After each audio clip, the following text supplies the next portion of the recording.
can do. A little bit later. Okay, that's a little bit later, but sometimes breaking up fights just feels like part of the parent routine when you're at home. You know that children are going to experience conflict. They butt heads, you know how it is, but how can you teach the kids to fight fair? Studio 5 relationship coach Matt Townsend compares fighting to a dance. Nope, I don't can't know what wait you're talking about. Stop it. You know what I found breaks up all fights? A good limerick. You're going to have to write one later. You know I know, I've got it. I've already got it all right here. Oh, good. Just stick it off your lobe. I didn't know it was an infection, though. It is today, apparently. Because I'm on antibiotics. I'm wondering if I'll be able to do it. You've built up antibodies to the limerick? Is that what you're saying? Yes. Okay, I want to get to, though, fighting versus a dance. How do they relate? Okay. What's the comparison? So you all know when I'm not on TV and the radio and helping couples, I'm a dancer. So what I found is it's really like a dance, isn't it? Like an argument. Have you ever noticed that you guys, not you guys, but with your family, you all kind of end up in the same kind of dance, and the arguments all kind of go the same way. And there's movement and there's flow to it, and sometimes there's emotion, there's raw, vivid emotion. It's sort of a positioning thing, I think, when you're arguing, you're trying to position and posture things. So like what when Matt's dancing, he steps on toes. Sometimes when you're arguing with people, you step on toes. I do a lot. Just trying to you follow see, you that's here. a good metaphor, but you're stretching it farther than I probably would have taken. But the whole idea behind it is we have to coordinate these things. The best way I've ever felt or found to deal with issues, conversations, arguments, fights, is if we kind of have a method to kind of get through it. So we choreograph a method to get through it. With couples, that's all I do all day is understand there is a way to get through this situation. And once we all know the choreography, dancing's a lot easier once we all know what we're doing.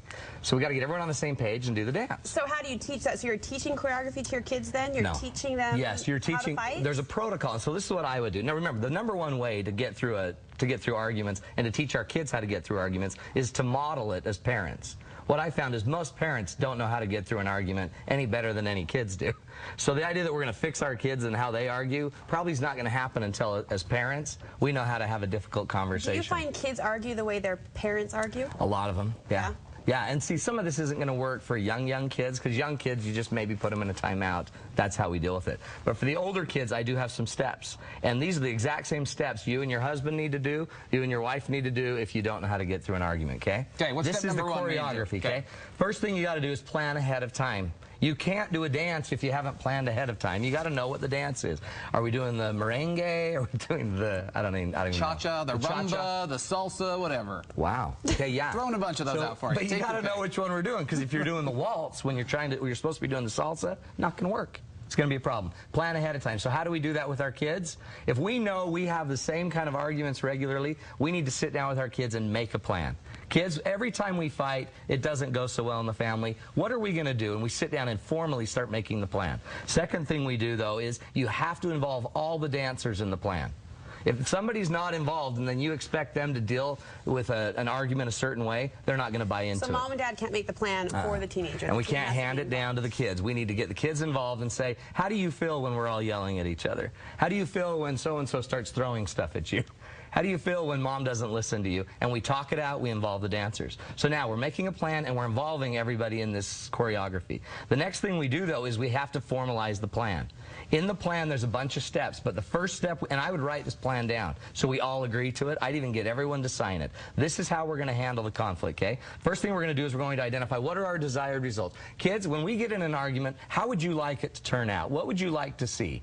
And I'd seriously take all of their ideas and, well, I'd like it that we don't end up having to fight at all. Great. What would that look like? How would we get through the discussion? How would we get through the issue? What kind of words would we use? What words wouldn't we use? And I'd start to formalize the plan. Okay. What would you like to see? What would I like to see? Next thing we work on are the rules and the guidelines. Are there certain things that we absolutely say as family we are not allowed to do? A rule would be you're absolutely not allowed to hit somebody. You're absolutely not allowed to use certain words or language. Maybe we're going to say we're going to try to keep our tone down. Or there might be a guideline. A guideline is something that we're all going to follow. So, for example, if mom hears the kids are fighting, mom might have a guideline that says, kids, I notice you're arguing. Maybe we should take time out and come back to this subject. And that might be a cue that mom can use. The whole key to this is talking with our family about what we're going to do before we get there. The next thing is you have to empower accountability, meaning everyone needs to know that you are a source of stopping the fight or continuing the fight. And there is a responsibility that will eventually come with all accountability. accountability. Every one of us can stop it and live our rules, or can perpetuate and make it worse, okay? So we have to make sure every kid knows that they're a source of stopping or fixing it. And I'd be very direct with them. You have the power to stop this, and this is specifically what we've decided as a family you can do. If in the moment you choose not to do it, then you get to the consequences. There's always going to be clear consequences when we don't stop the fight. And I'd say, for example, what's the consequence, kids? If we keep yelling and mom says time out and you guys keep arguing, what should we do? And I'd let the kids determine consequences. But is the key to have them determine that ahead of time, so that in the moment you can't... So this is all done way ahead of time. So we now know how to choreograph the dance. So the minute a dance erupts and we start to see it playing out, we're all pretty clear that when somebody can say time out and it has to stop.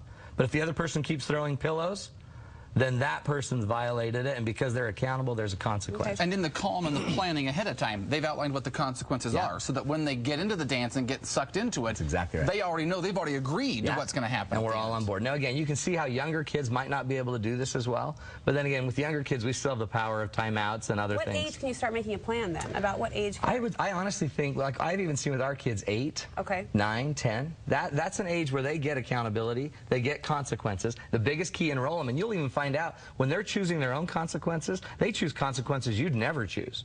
Like, will you take away our cell phone? Or you take away our video game access. You mean they go beyond what you maybe It's stuff you'd never do. And we all agree to it. So does everybody agree that if mom has to say more than once, time out, and you guys don't stop, do we all agree that you kids, we lose television time, you kids lose internet time, you kids lose your cell phone? Okay, so you get into it, you've choreographed the dance, you've made the plan. What if it's not working? What if down the road you find that plan? So here's the key. With any good dance, we're all going to have something go wrong in the middle of the dance. After the dance, we have to review it. We refine it, we refine it, we refine it. We've got the rest of our lives to figure this out.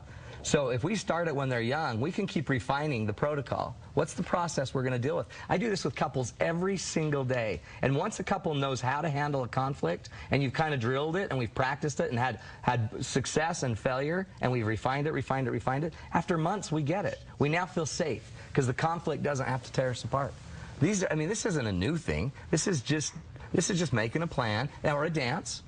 And then we dance. And following through. And nobody dies. Great idea. I've hardly ever seen anyone die on a dance floor. From a dance. Don't dance with Matt anyway. It's a bad deal. You got a dance night or a date night coming up. And these are the cool date nights. Now we're starting to get a brand new topic every single date night. And so this is a brand new topic where all we're going to focus on is how to teach your partner to love you your way.